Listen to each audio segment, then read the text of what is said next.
So this panel right now will be led by Seema Alexander. She's the president and co-founder of Vergent AI. Thank you, Seema. Let me get you a microphone. While we're waiting for Mike, can you guys raise your hand if you're a small business? Okay. Can you raise your hand if you're like a medium-sized business? And then like enterprise, a larger sized business? Or if you're not in business?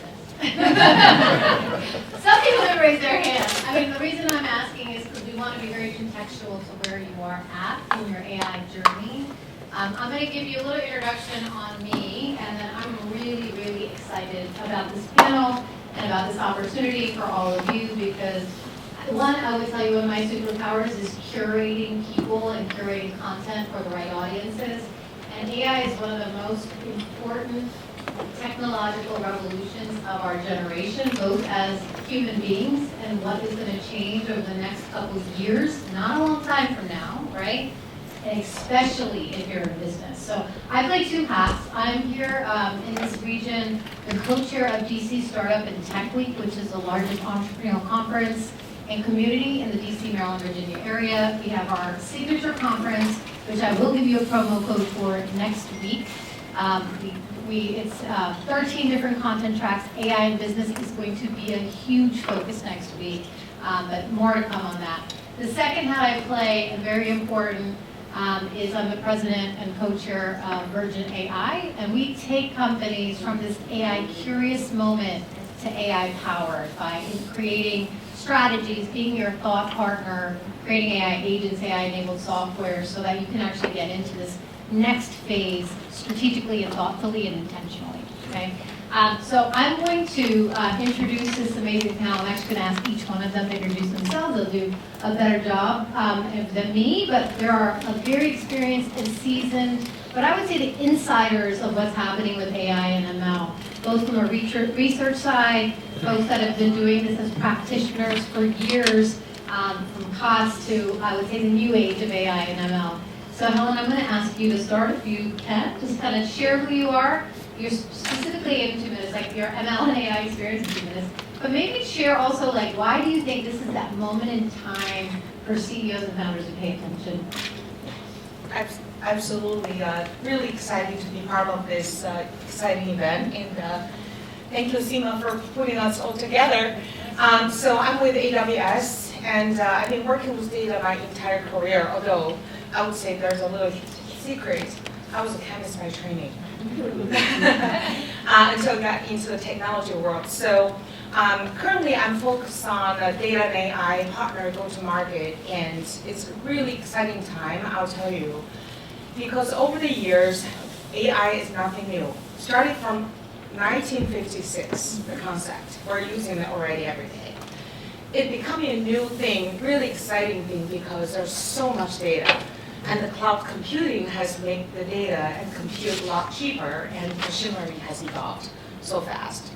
It's really a prime time to get into this. It's not about what you do, it's what if you don't. Thank you. Jesse? Hi, I'm Jesse Alton. Yes, as I'm Seema's co-founder at Vergent. It's a pleasure to be here. My background is primarily in business development and sales and product management. So if you can find the overlap of product and sales, I generally am right there. I'm very passionate about helping and consulting to help bring problems worth solving. So I think to kind of echo something my colleague just said is that, you know, at the end of the day, this is still software development, right? So it's not that new. You still have to have a clear outcome. You have to be rallied around a common vision. You have to know who's going to be using this, who's going to be affected by this. And only once you have a problem worth solving should you start trying to sling AI at it. So we help people either in-house or we actually do development work as well. Varshik? Hello everyone, I'm Varshik. I'm a partner with McKinsey. At McKinsey, I do all my work doing two things. One is I help a lot of companies in Silicon Valley figure out how to introduce AI into their product portfolio and help them take that to market. And two is I help a lot of non-tech companies figure out how to do AI in a meaningful way that actually yields ROI. versus it being, lots of my clients have spent billions of dollars in the past and have gotten nothing for it from AI. And I think why the time is now is, I think I'll leave you with two thoughts. One is, I agree with everything Helen said, but I'll add one thing on top of that, which is, this is the first time in the history of like us coding and working with machines that a human being with no education, no real technical knowledge, can speak to a machine and truly get to do what he or she wants. Right? We are seeing that in like, I see that every day among like call center agents in the Philippines to advanced product folks in the right? And that change combined with what Helen said, right, is we think going to lead to like a different paradigm of how you think about business. Right?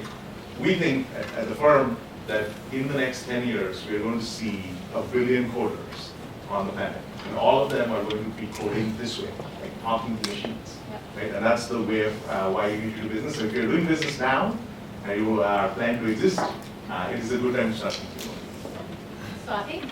Yes, good morning everyone.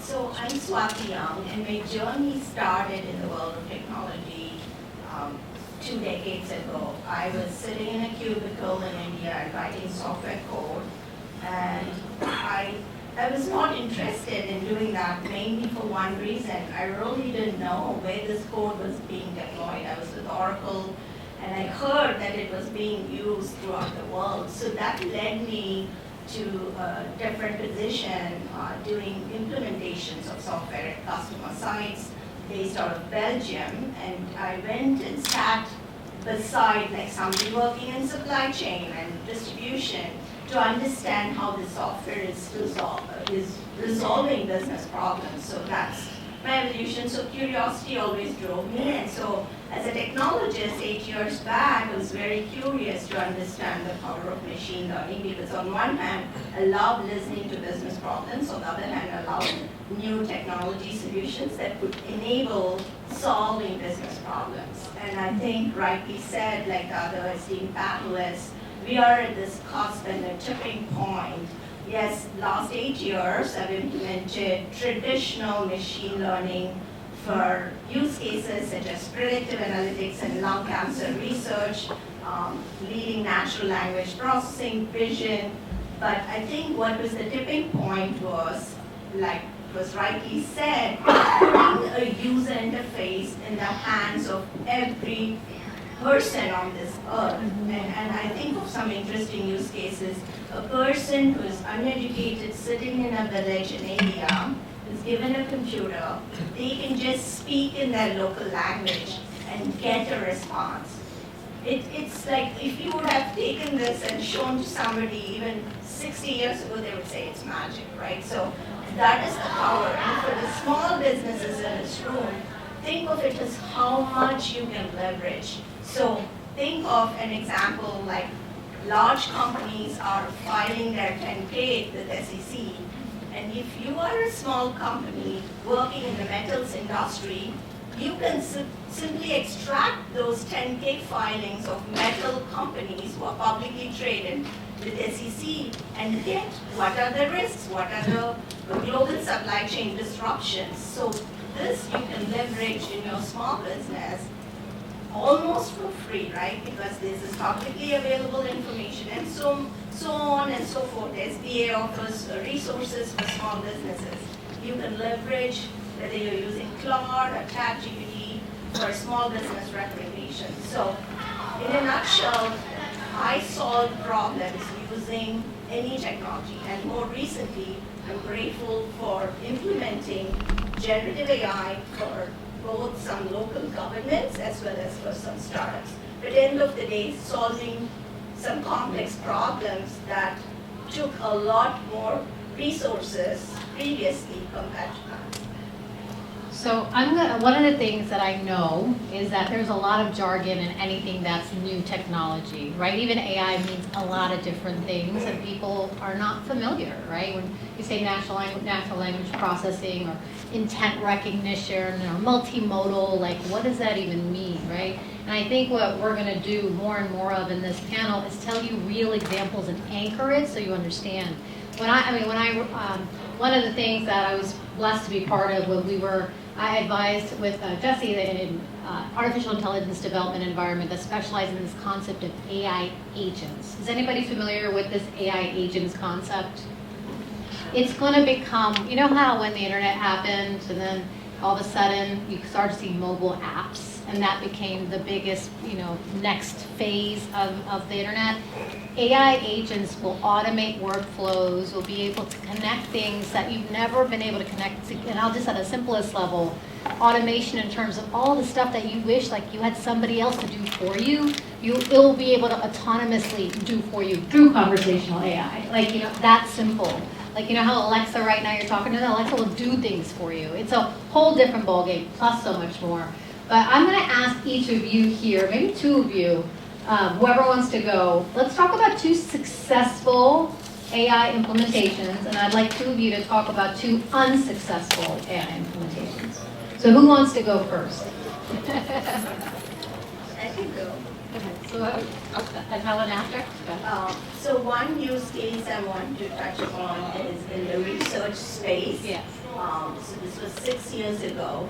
A lung cancer surgeon in the Roswell Park University Hospital was struggling with finding the relationship between obesity and lung cancer surgery outcomes, and they did not want to use BMI, which is body mass index.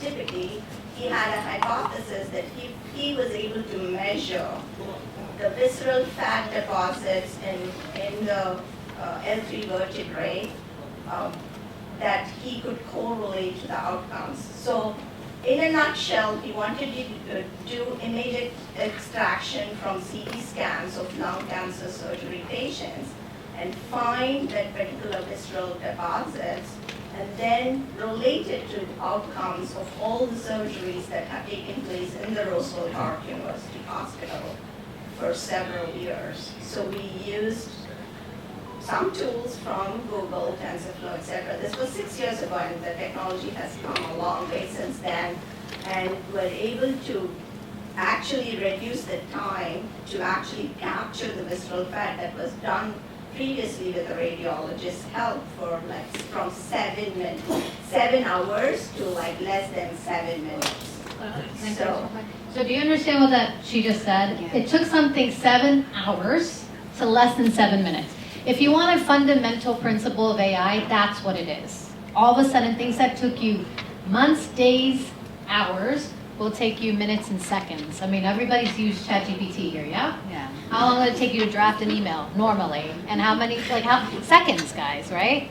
That's the difference. And we are literally, Sam Altman said, we are at one. Sam Altman is the CEO of OpenAI, right? We're at, say it's a level of 5 is the top AI sort of time, I don't know, they called it the level, right? We're at 1.5. Just understand that. We're just at the beginning, and it's going to amplify that much more. But I wanted to just say that, Bobby, because I think that's what one of the themes is.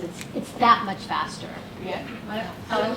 Yeah, and real quick, a lot of failed experiments because truly generative AI, ChatGPT is being used by consumers worldwide, but for enterprises to leverage it, it's not yet there, and I'm sure other panelists agree with it. They're still stuck in the prototype phase, so some of the failures are like some of the predictions we have done, whether for utilities, for local governments, they're still sitting in the prototype phase and sort of failed in my view because until they are actually being used by someone, which we say in technology terms not in production, they're not realizing the value of it. And there are many reasons, from cultural changes to the organization not being ready to embrace AI because of security, privacy. Well, we're going to get into some of that for sure. So just covering the failed use case as well. Ellen? Yeah, so I'd like to share an example. So everybody watched sport games, right? Everybody. So one of the successful implementation is with Fox. So when you watch football or any kind of ball game, a lot of times you go in, go out, you get a beer, you come back, you say, what's going on? So there's a lot of summarization going on. In the past, it's entirely manual. And now with generative AI, well, Fox has implemented that so that every 5 minutes they're using the agent that Seema talked about to summarize. That's a good example. Another one is, I work for AWS, which is an arm of Amazon. Amazon is really started off as a retail company, and we actually living and breathing machine learning from day one. If you think about all these recommendations of the products, you go to Amazon.com, they're going to be personalized. It's artificial intelligence. So I would say there are so many successful ones. The unsuccessful ones are probably the ones that those they're kind of treating this as a scientific project, right? So if you just want to do it for the sake of it, a lot of I know that are entrepreneurs here, it's going to be not so successful. So is the point be intentional? Or yeah, be very intentional. Start with the business use cases. Start with what you see as the customer you want to serve. What will help them solve the problem? How can you add value to the process? Jackie, Jesse, anchor this for us. Yeah, and I think a lot of great points have been made. I mean, practically, one of our first builds, right? One of our very first builds was for Fred, and they are a like Sarbanes-Oxley, like take companies public person. That's what they do. Some of you might be one of these people. He's like, you know what? I just want a simple. That should have been the first red flag. But a simple junior financial analyst agent, somebody that just came out of college that I could say have do Monte Carlo simulations and the things that I don't really want to do manually. And being my friend, I said, I got you, no problem. This is going to be easy. Well, obviously it was not. We learned some tough lessons early, right? And it's because it was working with financial data, right? So when you're working with numbers and you're putting things into tabs and spaces, we have Excel. Excel is great. We should all be very grateful for Excel and Sheets and those tools. But when you try to have a language model work with financial data, it's a big risk that it can hallucinate, the term that we were mentioning. So it's going to make up some answers sometimes. The reason is that its primary job is to give you an answer. So it's going to make up an answer. So at first we kept running into different problems with this, and the way that we solved that problem, at least massively de-risked the issue, is by wrapping every calculation in what Google refers to as like just a calc tag. You're basically telling the AI agent, when you have to do a calculation, pull out your calculator. And when you pull out your calculator, ping this API. And it sends the calculation off to just Python, raw Python doing the math, which then returns the result in their calculator, and then they read out the answer from the calculator. So this kind of gets into something we were talking about of a multi-agent workflow, or again, not reinventing the fact that this is software. Use the tools that do work, and use your AI agents today or your AI chatbots as a conversational UI. Perfect. Sure. Maybe a successful one. I'm going to go really close to my home for this and like pick my own company. Yeah, let's do it. And so at McKinsey today, like, if you are a new analyst joining us from school, we get access, everybody gets access to this AI tool called Lily. It's an internal McKinsey developed generative AI tool. And it takes the corpus of learnings that McKinsey's had over 100 years across the enterprise, all the articles that we published, all the frameworks that we've developed, all the lessons that we've learned serving clients. Right? Not, of course, not any private information, but everything that is relevant. And we've fed that into a generative AI tool. And today, an analyst can walk in and sort of say, I am trying to figure out how to solve a problem in the mining industry that I know nothing about. Can you help me build a work plan to solve that problem? Right? And it will build it for me. Right? Is it perfect? No. I think if I was a professor, I would say it was a B+ student. Then the analyst does the work to take it to A. Yep. Right? But the amount of time saved there is incredible. It's kind of like echoing what everybody said. Yeah. That's a great point. That's called staff augmentation. How many of you guys are worried that AI is going to take your job, or have heard that whole concept? Man, you guys, raise your hand. No one's heard that AI is going to take your job? Really? 30% of the the workforce are gonna be affected, it's true, right? But it's also the way that you're, as an employer, as a CEO, as a founder, you have to think about the people that you have working for you have the most data about your companies, and probably some of them are doing a really good job, right? And so even with these AI agents and automations, you should be thinking about how do I leverage them to keep the data, because everything in AI is based on data. Well, that's one. But two, use the AI agents as staff augmentation. That means all of a sudden you're opening up time and effort for your employees to do things that are actually creative, more strategic, things that they wish they could do, but they're sitting there doing busy work. How many people say, oh, I hate my job? How many times have you heard that, right? Guess what? AI has that opportunity to say, I don't hate my job. This agent is doing it for me, but I can do all the things that, it's almost like giving me my superpower so I can do the things that I'm very good at. And those are the things I want you to start to reframe and reshift. Okay, so let's talk about building versus buying, right? So how many of you guys have seen a lot of products come your way with ads, like everyone's creating some niche AI product? Raise your hand. I like engagement. Don't we know this yet? Okay, awesome. So the question becomes, like, as a business owner, there are tools that are coming out in the market all the time, and if you're serious about it, you're probably doing some research.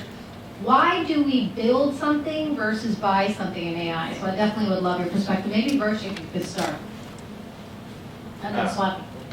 I think the three things you should think about if you want to sort of think about build versus buy.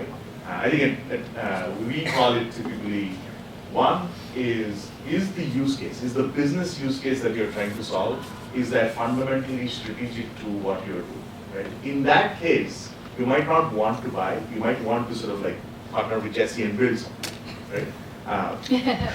Because what you don't want, like what you don't want is to rely on ChatGPT or Gemini or use any of the generative AI tools out there, right? To build and to sort of inform the core strategy of your company, right? And that can be very detrimental. Where you should absolutely buy is if it is a use case that is all it's doing is productivity improvement and not actually really critical to strategy, right? So if you have a seller, right, and like Salesforce launches an AI to help them sell a little bit better, buy it, right? If you work in a contact center, right, and something Zendesk launches something to sort of improve like the productivity of your call center agent, absolutely buy it, right? Do not buy anything that will sort of say if you are in the business of making software, right? Don't let people tell you how to build that software, right? That would be really helpful. Thanks. And I saw that most of you in the audience are small businesses. I think just like it was mentioned before by Varshik, that the build or buy decision will depend upon what problem are you trying to solve. And for small businesses, I think the problem would be how do you run operations or run your company while you are actually focusing on your strategic goals for the next couple of years. Large companies have teams for that, but you're all small businesses. So in that context, think of what are some things that your problems that you're trying to solve. And most probably there is a tool available in the market that will maybe your recruitment and retention as a problem. Then you analyze some tools that help automate recruitment. So I think, again, for large enterprises, they have the capability, capacity, and resources to have teams to evaluate, build, and buy decisions. But for you all, most of you that I saw that had raised with small businesses, you will have to see what problems you're trying to solve. And today, there are a lot of tools that are coming at us.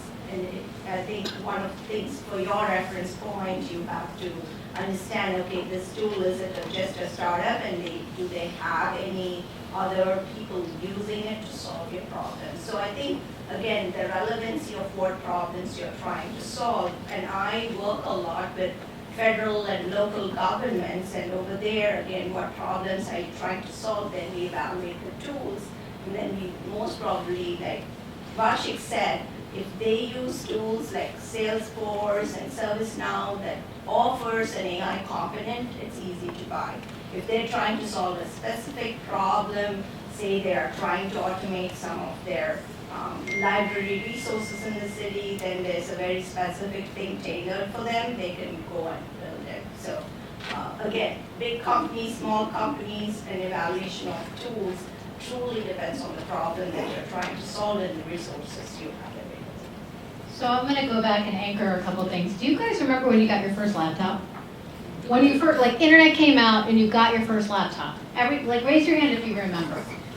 That was the first time machines and humans interacted, right? There was computer, right? Obviously, but laptop, it was like, I was in high school, right? It was like, wow, like I can do things. I used to have a major, like, who had encyclopedias back in the day? Right? I mean, shelves and shelves of books with content, and all of a sudden everything was online. Anybody watched Short Circuit when they were young? You know that whole robot, the robot that would just like read in like a mile a minute, right? And it was like, that's what agents and AI is doing. You, as human beings, we cannot do that. We cannot digest that much information and actually make informed decisions because of it, right? It would take us years to read the entire encyclopedia. It takes an AI seconds. That's the difference in the power, right?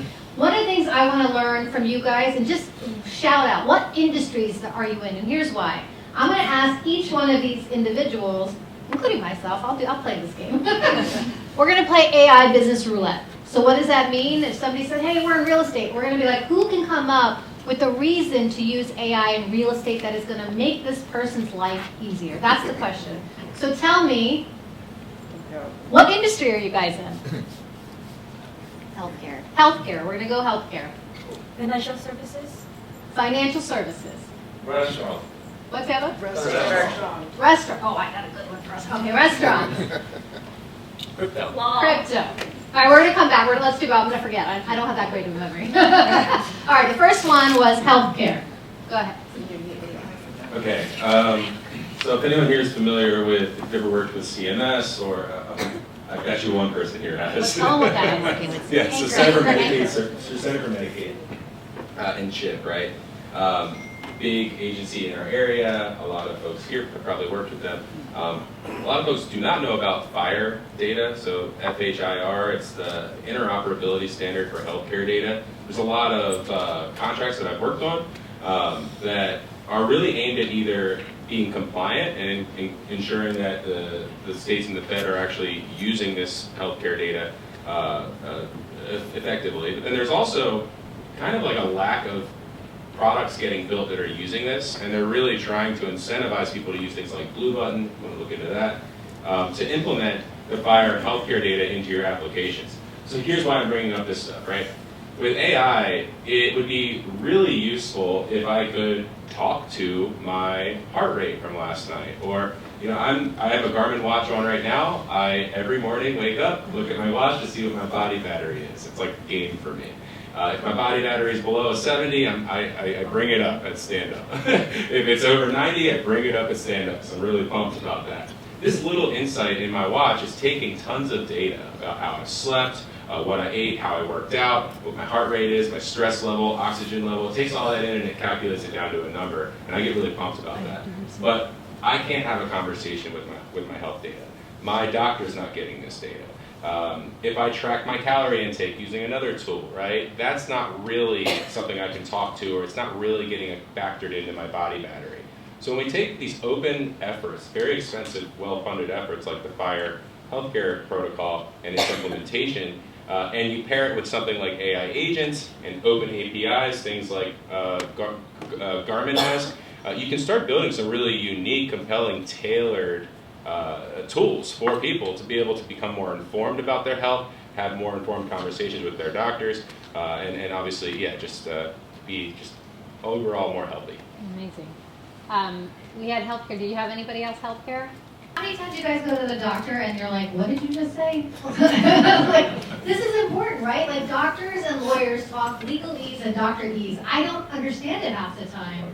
But if you had an AI agent listening to that conversation and they're like, this is what they meant, right? Anchor it for me. I was like, help me understand what all, if you guys go to like 5 or 6 different types of doctors, they don't all talk to each other, but your AI agent could talk to you for you, right? I mean, there's HIPAA laws, right? We know that. But it's your own personal data, so you can upload your own personal data and have that conversation to Jesse's point, right? I love this topic, by the way. I'll add it really quick. Think about like for healthcare providers, right? We can't have AI giving you health advice. You probably don't want that liability for your company if your company's doing that. But it can help you make more informed decisions. It can also help with the provider itself. Let's say you're talking to an AI therapist and it's kind of a bridge while you're waiting for your therapist to get on. You can communicate how you're feeling. It can disseminate those into notes, and when the therapist is able to catch up or see an alert, the AI agent can be telling them, hey, Jesse was having kind of a tough time yesterday, maybe you should reach out. How about financial services, guys? Yeah? Yeah, I'm happy to talk about financial services, and I'm sure that, a lot of you are using the ATM, for example. So one of our customer, actually, NatWest, is Scotland-based. I think based in Edinburgh. What they have done is they did some research. A lot of people living in not so affluent area actually pays 3-4 pounds every time you withdraw money. Sometimes people even pay for 40 pounds. But you know what? They have another ATM that's 2 blocks away that's free. So that's what an agent would do. That's a good example. Another one would be Verifin. It's actually an arm of finding out financial crime, actually investigation, as an arm of NASDAQ. What they have done is they have automated the investigation process. They're actually interacting with 39 million institutions and with 575 million entries and so on. So the investigators are really spending so much time every day on just doing the manual research, as opposed to, using the agents, they're able to get those information very, very quickly and reduce the time from 60% of the time spending on those manual work to 5 to 10%. So either of those things that are super, super useful. Think about anything tied to, especially generative AI, is the agents can help you create content, video, audio, text, right? They can help you summarize. It can help improve productivity of product development. Accenture actually is an open case. Accenture used one of the products, actually, they're a customer that has reduced 30% of product development using generative AI. So there's so many different things to consider. First, anything on hospitality? Sure. The restaurants, right? Was the one over there? I heard restaurants. I'm going to start broader travel and you go. Oh. So one of the most annoying things about travel is triplet, right? And I have like a 2-year-old, and we went to Barcelona in the summer. It was one of the most painful travel planning experiences that I've ever had. And the problem with that is 2 things, right? One is I know nothing about Barcelona. I've never been there before. 2 is coordinating between sort of like hotels, airlines, restaurants, and sort of things to do. I mean, how many of you have gone online and sort of said like things to do in Barcelona? You see the same 20 things that every single website has, right? And so people are also starting to do this, but what if you could sort of have a travel concierge that can link across all this, right? And sort of like tells you, based on your tastes, what you've liked in the past, right? What you can actually go to, right? Not just, right? So imagine, we actually are developing this for an unnamed company right now. Imagine if you're going to Barcelona, like I was, right? And it knew that I had a 2-year-old, and it could tell me, right? Here are some like interesting niche ideas for a 2-year-old to enjoy that are even in some ways sort of like tied to it, right? Or if let's say you're going with, if you're going with your like husband or wife, right, to a new city, and imagine that you are like a fan of a music sort of like group, right, or band, and it can find out that there is this music band playing in that city on Tinder, and there are tickets on discount, and tickets taken as right? All of this, right? Like imagine the amount of sort of like time it would cut out, but also, I mean, we've talked a lot about productivity today, but imagine also like just the joy of like actually being able to do stuff that not everybody else is doing, like things that you would actually enjoy, right? People are starting to build that. I think it's a really cool. For restaurants themselves, I think a lot of it, I think, is the value is in like restaurant recommendations, and I think. I mean, I'm assuming a lot of people here either use OpenTable or Resi or one of the, like, their recommendations are horrible. They really are. Like, it does not mean just because I've gone to like an Indian restaurant once, all I want to do is eat Indian food forever, and that's all I get, right? If I get it.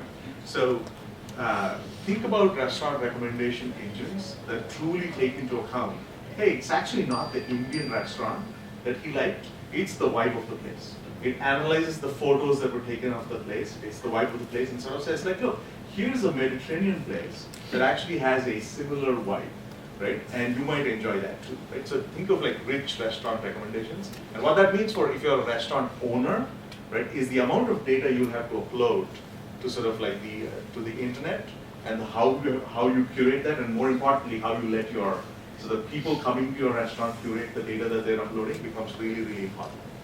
Even more than. Swati, you got anything for crypto, blockchain? Yeah, actually, I've had some interesting conversations just this week with some working groups I'm part of with the federal university collaborations. So I think for the first time, what we said, the convergence of these emerging technologies is happening. Yep. So crypto is built on blockchain, which is distributed ledger, and you don't want to, they're not like synonymous. Crypto is not equivalent to blockchain. Blockchain is the technology that enables it, right? So I think for the first time, and previously people struggled with use cases, but people are augmenting the crypto use case with the blockchain technology, and top of it, generative AI. So imagine if you're a cryptocurrency company, one of the things is they say there's a lot of money laundering happening because the traceability is not there. So if you want to use the blockchain technology, you could use it for identity verification and then augment it with the AI to see where these transactions are happening. So you can give it geographical data of the people doing the transaction. So by introducing that, you are de-risking the stigma of cryptocurrency transactions. So I'm going to go back real quick to the restaurant one. I don't know if you guys have been to Rasa. I know the founders really well. They were on my podcast, and they shared about the biggest thing for them using AI was how do we make our customer experience better? Like, because our people in the back are working really hard trying to operate the restaurant.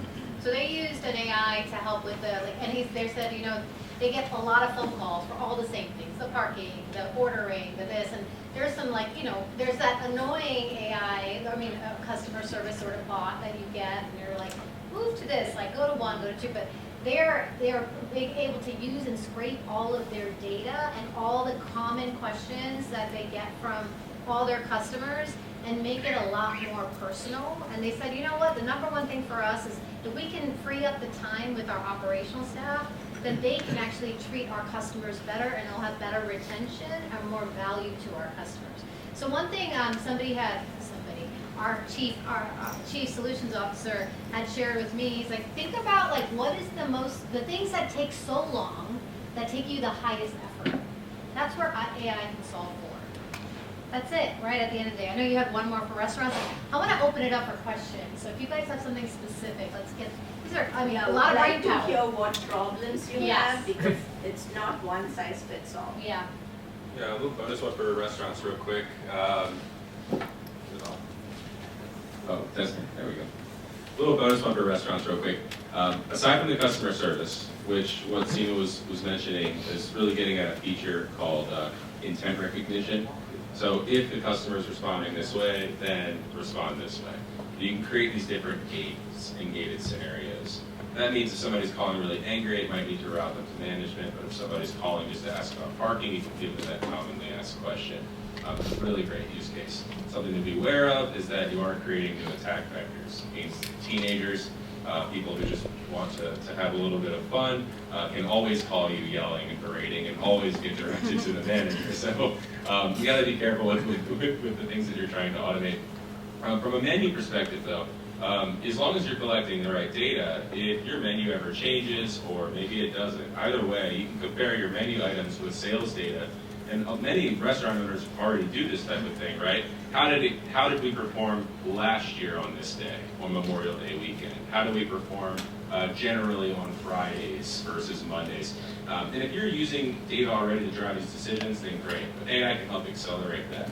You can actually curate your menu to include things that sold really well last year at this time, or maybe optimize what your service offerings are, your menu offerings are on Mondays and Tuesdays, be more of a limited menu, but it's all the greatest hits, and on the weekends you have more specials in some of these bigger items. This will help you with food costs, help you with preparation and planning, and so much more. Awesome. AI is definitely able to conversationally help that, but also it can just do things behind the scenes as well. So Jesse, I'm gonna get a question over here. So how can I implement AI agents for construction, especially in housing? Housing construction? Housing construction. Yeah. Housing construction, think about supply chain. Yeah, that's exactly. How about for manufacturing? Manufacturing? Anybody? Varshik? I don't know perfect answer for you, but let me try.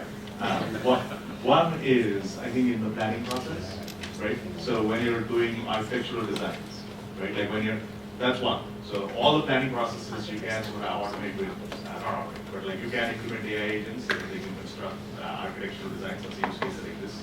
Two, I would say, is think about in the permitting process, going through all the sort of like steps that the government would require you to take to get the right permits. AI agent can actually help you track most of that. You wouldn't have to hire exactly who you need to do that. So those are the two that come top of my mind. But do we have any tools we can use currently, or that's something we have to create out? Oh, that's a great question. Are there tools today? There are definitely tools today. I'm in the startup space, so there's so many almost, it's like overwhelming. There's a website called There's an AI for That.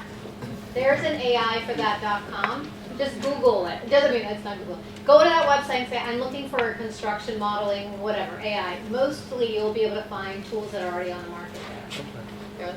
I think Swati, you, I just wanted to add real quick, I think in every phase of your construction business process, you will find it too.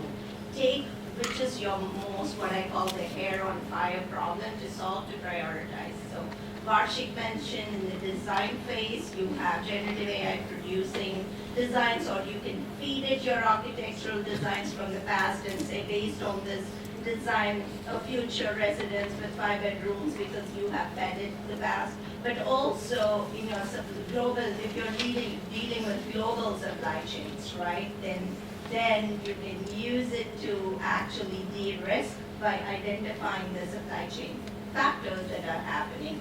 Like there are some new rules being imposed in certain countries or geographical areas. So along every aspect, and permitting is a good one for a major utility company. We led the permitting process, and when we did the analysis, it was taking some 800 plus days waiting for the various permits. And that itself was an eye-opener. But then automating that process will reduce it to some 300 days because they still have to depend on their local governments for that. So just wanted to add. last question and then we're going to close it out in a second. So this question is not related to my industry, but here's my question. So I'm sure everybody here attended a variety of different conferences. So how can AI make the attendees more beneficial for them, more tailored to them, more productive for them? It might be helpful for this organization too. So basically how AI agent can make the attendance of conferences more effective. Well, I guess, everybody's kind of getting excited about AI. It's really the tip of the iceberg, right? It really depends on the data foundation and, it's what's the data in. And there's all kind of mechanisms that could really design an agent to maximize based on their interest. I would say it's not much different from my humble opinion from the customer experience use cases. It really starts with the data, right? Are you getting good data? Are you able to register your personal interest, and then how the recommendations made, whether it's restaurant recommendation or it's a hotel recommendation, it's really unique, personalized customer experience. That would be my answer. And then before we forget, there's also a question on auto manufacturing. So I do have a couple of thoughts to share. One is predictive maintenance. So for example, BMW has embarked the journey of being on-prem, move to cloud, move to doing a lot of data analytics, and then now they can collect all this data from sensors. It's really the IoT predictive analytics that would tell you when you have to take your car to repair. And many moons ago, I had my first BMW. I was really young at the time. We called it iDrive or something. It was a very fundamental model, but now it's taken to the next level. It will tell you when to go for it. And then that's one of the examples. The other one is also, I would say, the forecast process of supply chain. So you have those parts, and that's part of the reason why a lot of things are really getting so expensive, because supply chain is broken. So using AI will help you significantly improve your efficiency and effectiveness of managing those parts and the warehousing. And there's so many examples. Definitely happy to talk offline. I think we actually have to finish up in a second. After this, if there are a couple of questions, we'd love to chat. There's going to be I'm going to ask one last question here, and then I'm going to play a video. Are you guys familiar with NVIDIA? Have you heard of that company? Everyone's checking. Now you know, because he's Asian. Is that what it is? Just kidding. No, but I had a really awesome moment. I got to see him. Oh, no, not yet. Use artificial intelligence. Not yet. I had an opportunity to see him at the Bipartisan Policy Institute just like 2 weeks ago in a very small setting. And it was all about where we're headed, the future, not even the future, guys, this is the present, right? So I put a clip together that I'll share after this last question, but it's gonna get you guys to understand, like, this is happening now, right? I think the biggest thing I've heard here, and this is, I think, something I want you guys to address our last question, is I think as I'm watching people's faces as we're having this conversation, is like, there's a lot you can do with AI and build, but I'm not there yet. I just want somebody to help me today. So how do I figure out, like, what is it if I'm in construction or real estate, or like, where do I either get that education from? Where do I find the AI tools that are out in the market? Help me be where I'm at right now. What does that look like? I'd love for each one of you to answer that. I can start. Well, we constantly talk about think big, start small, and scale fast. I would start from the unique and burning customer problems you're all trying to solve. Start from there, find a use case that's really meaningful to the customer, and not to really, don't have to flood the ocean, but please do see the elephant before you decide to touch which body part. There are tons of resources. I would definitely start by looking at, I thought it's fantastic if we're talking about the industry or a line of business centric. It could be the vertical or some of the use cases. I would like to say that a lot of times, remember when we were young, like, I didn't know how to write certain topics. I'd go and check what other people write about it, right? Learning more about use cases would be a good start. How about that? Jesse? Let's do a quick round. This one? This is one, right? Yeah. Okay. Let's see. So look into service blueprinting, service design blueprinting. Make a map that has all the steps of your people's processes or your customers' processes based on who it is you're trying to find. You want it just in plain language. Have what their touch point is. So they walk in, they hand their ticket over to a ticket taker. They are greeted by a person in a big mouse outfit, and hopefully that makes them happier. They're ushered towards buying everything in the park, right? Like you want to have all these little steps defined and lines of what these users' flows are. The reason why you want that graphic is because anyone can do it. You can do it better if you hire a real research firm. Anyone can do it, And that's going to show you where your bottlenecks and pain points are. Where is there a long line forming once you get into the park? Or, oh, people are waiting in really long lines to get beer at the park, and there's very short lines at popcorn stands.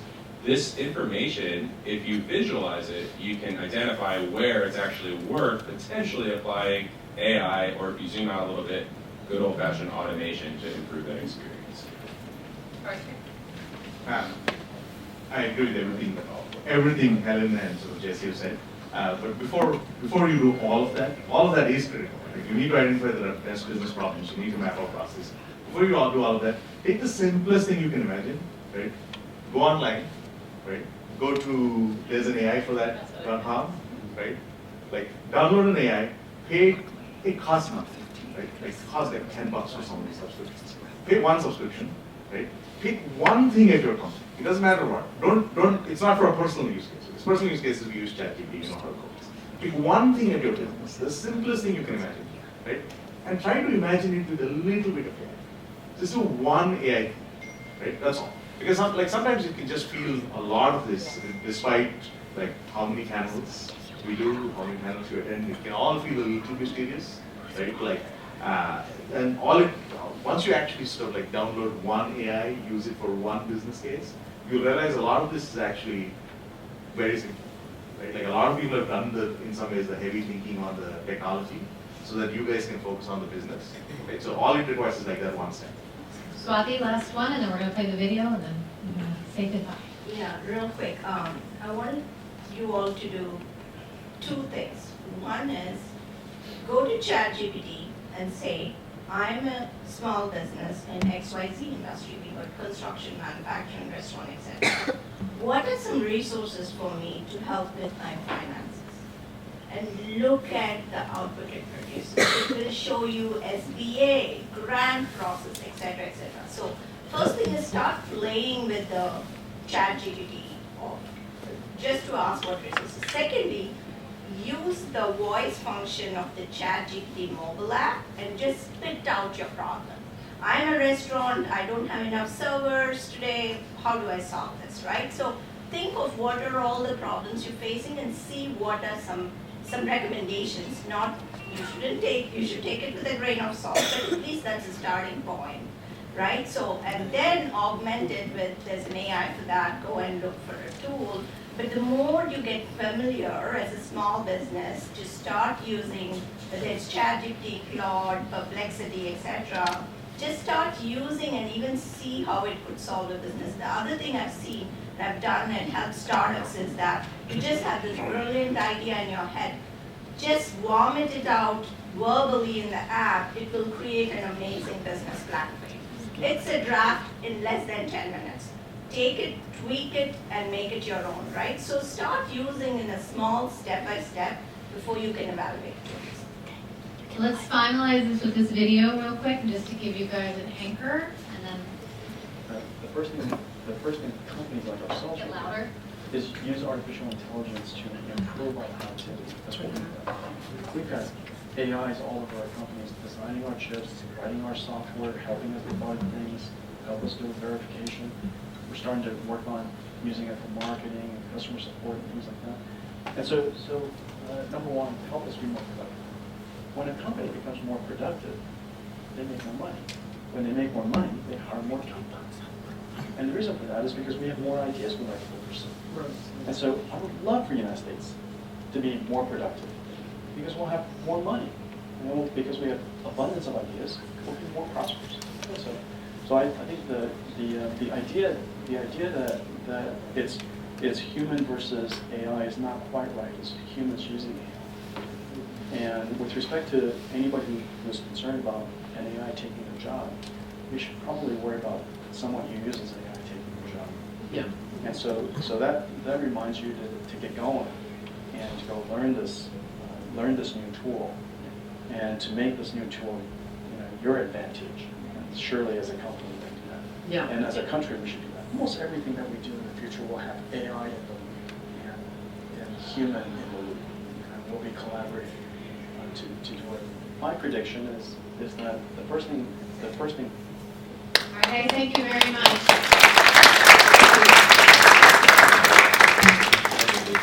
Thank you, Seema, and thanks to the panel. Lots of important information, lots of cutting edge technology to get excited